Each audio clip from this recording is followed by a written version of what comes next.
আসসালামু আলাইকুম। আজকে হচ্ছে আমাদের ২৭ তারিখের মানে গতকালকের যে মেকআপ ক্লাসটা ইঞ্জিনিয়ারিং ড্রয়িং এর সেটার মেকআপ ক্লাসটা হবে। আশা করি সবাই ভালো আছেন। তো আজকের টপিক হচ্ছে ইঞ্জিনিয়ারিং ড্রয়িং এর সায়েন্স ক্লাস, যেটা হচ্ছে ড্রাফটিং এন্ড ডাইমেনশনিং বলা হয়। আমরা হচ্ছে দেখবো ড্রাফটিং এন্ড ডাইমেনশনিং সম্পর্কে বিস্তারিত জানার চেষ্টা করব। বিসমিল্লাহির রহমানির রহিম। হ্যাঁ, ড্রয়িং এবং ড্রাফটিং এই জিনিসটার ভিতরে পার্থক্য কি? আমরা সাধারণত ড্রয়িং বলতে যে জিনিসটা বুঝি কোনো কিছু আঁকাআঁকি করা বা কোনো কিছু মানে কাগজে কলমে দেখানো আর কি, কোনো কিছু ছবির মাধ্যমে। কিন্তু এই জিনিসটাকে বোঝায়। আর ড্রাফটিং জিনিসটা হচ্ছে ইঞ্জিনিয়ারিং পারপাজে ইউজ হয়। তো যদি দেখি, the key difference between drawing and drafting is that drafting has to be technical in nature. ড্রাফটিংটা কি হতে হবে? Technical in nature. ঠিক আছে? Technical in nature, while drawing doesn't have to be technical. Drawing typically refers to making any type of artistic picture, while drafting refers to making technical drawing. মানে হচ্ছে, ধরেন আমরা শিল্প যদি বুঝাই এই জিনিসটাকে ড্রয়িং বলে। আর এখানে যে ড্রাফটিং শব্দটা আছে এটা মূলত হচ্ছে আমরা যে ইঞ্জিনিয়ারিং ড্রয়িং যেটাকে বুঝি সেটাই হচ্ছে আমার এক ধরনের ড্রাফটিং। ঠিক আছে? ডাইমেনশনিং। এখন আমরা যদি দেখি ইঞ্জিনিয়ারিং ডিজাইনটা হচ্ছে জিনিসটা, ইঞ্জিনিয়ারিং ডিজাইন যে জিনিসটা সেটা কিছু জিনিসের উপর ডিপেন্ড করে।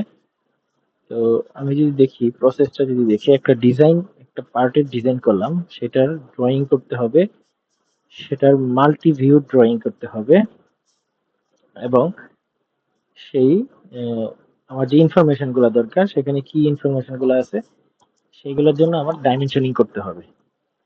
ঠিক আছে? যে জিনিসটা আমাদের খেয়াল রাখতে হবে, ডিজাইনের জন্য আমাকে প্রথমে একটা ড্রয়িং রেডি করতে হবে। হ্যাঁ, ড্রয়িং রেডি করার পরে এই ড্রয়িং এর ক্ষেত্রে যে জিনিসটা থাকে যে এ, আমার যে আইডিয়াটা থাকে, যে আমি একটা আইডিয়া তৈরি করবো যে আমার এরকম একটা জিনিস দরকার, হ্যাঁ এরকম একটা পার্ট আমার দরকার, যেটা হচ্ছে আমার আঁকতে হবে।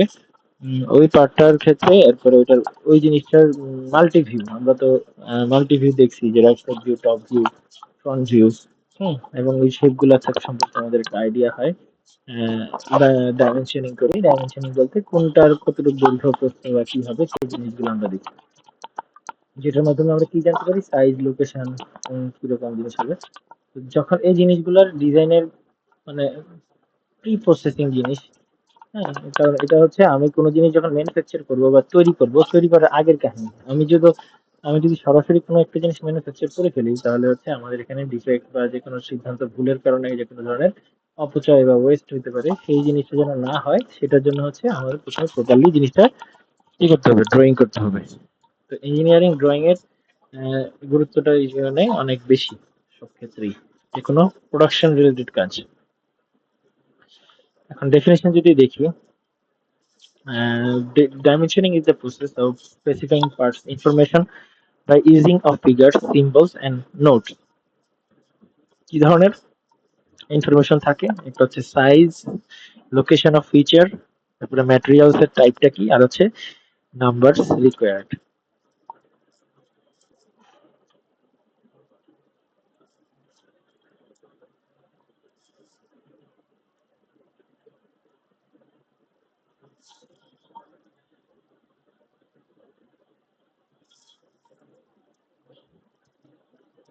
আচ্ছা, dimensioning is accomplished by adding size and location information necessary to manufacture the object. মানে মূলত আমার যে ডাইমেনশনিং এর যে কাজটা, সেটা গুরুত্বপূর্ণ কেন? গুরুত্বপূর্ণ হচ্ছে যে কোনো একটা অবজেক্ট যদি আমি তৈরি করতে চাই বা ম্যানুফ্যাকচার করতে চাই, যেমন আপনাদের ক্ষেত্রে আপনারা কি করেন যখন পোশাক তৈরি করেন, এর আগে কি করেন? আগে প্যাটার্ন বানাইতে হয়, ঠিক না? প্যাটার্নটার ভিতরে অ্যালাওয়েন্স রাখা হয়, সেই অনুসারে আমাদের যে ফেব্রিকটা, ফেব্রিকটা কাটা হয়। ঠিক সেম জিনিসটাই যে কোনো একটা মেশিনের পার্ট যখন তৈরি করা হয়, ওই ক্ষেত্রে এটার জন্য প্রপার পরিমাণ স্কেচিং করা হয়, যে আগে এটাকে 2D আমরা যেরকম আঁকছি এরকম আঁকা হয়, হ্যাঁ, একে এটাকে 3D তে আবার আঁকা হয়। তারপরে হচ্ছে প্রপার ডাইমেনশনিং, আমাকে আমার যেটা দরকার সেই অনুসারে সেটাকে সাজানো হয়। এখন এই যে ইনফরমেশন গুলো আমার থাকবে, বেসিক কনসেপ্ট, এগুলা কি কি হতে হবে অবশ্যই ক্লিয়ার এবং complete and facilitate the manufacturing method and measurement. ধরেন আমি ম্যানুফ্যাকচারিং করবো এক স্টাইলে, আমি করবো ওয়েল্ডিং, বাট আমি যদি এটাকে এমন ভাবে ড্রয়িং করি যেটা হচ্ছে মোল্ডের ক্ষেত্রে ইউজ হয় বা মোল্ড করতে সুবিধা হয়, তাহলে কিন্তু লাভ নাই। তো এই জিনিসগুলো হইতেছে আমার ইঞ্জিনিয়াররা আগে থেকেই মাথায় ভাবনা রাখে যে ড্রয়িংটা আমি যে করতেছি, আমি যেই উপায়ে এটাকে ম্যানুফ্যাকচার করবো সেই উপায়টা মাথায় রেখে যেন আমি ড্রয়িংটা করি। এখানে একটা এক্সাম্পল আছে, ডিজাইন পার্টটা হচ্ছে এটা। হ্যাঁ, এটা হচ্ছে আমার ডিজাইন পার্ট। যদি আমি দেখি যে এটা এরকম একটা ব্লক বা ইটের মতো দেখতে পাচ্ছেন, মাঝখানে আছে দুইটা ছিদ্র আছে। তো এইটাকে ডিজাইন পার্টটাকে আমি ম্যানুফ্যাকচার এটাকে আমাকে করতে হবে। হ্যাঁ, এটা আমি তৈরি করব, ম্যানুফ্যাকচার করব। এটাকে দেখেন, এটা কি জানতে হবে, একটা width, depth and thickness of the part, এই জিনিসগুলো আমার জানতে হবে। আমি যদি ডান পাশের চিত্রগুলোতে দেখি, এই যে এখানে S donate the size dimension, হ্যাঁ, এল ডোনেটস দ্য কি লেন্থ, ঠিক আছে।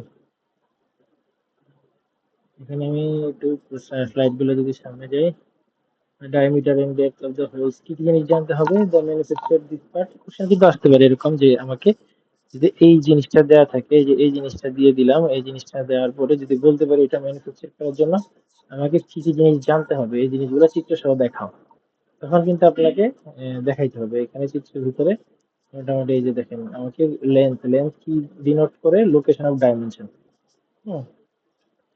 Denotes location dimension, size dimension. Location dimension মানে কি, যে এই যে বৃত্তটা এটা কোথায় অবস্থিত, এটা লোকেশন কোথায়। আর এস ডিনোট করে হচ্ছে সাইজ, সাইজ বলতে এটা দৈর্ঘ্যগত, প্রস্থগত, উচ্চতাগত এরকম।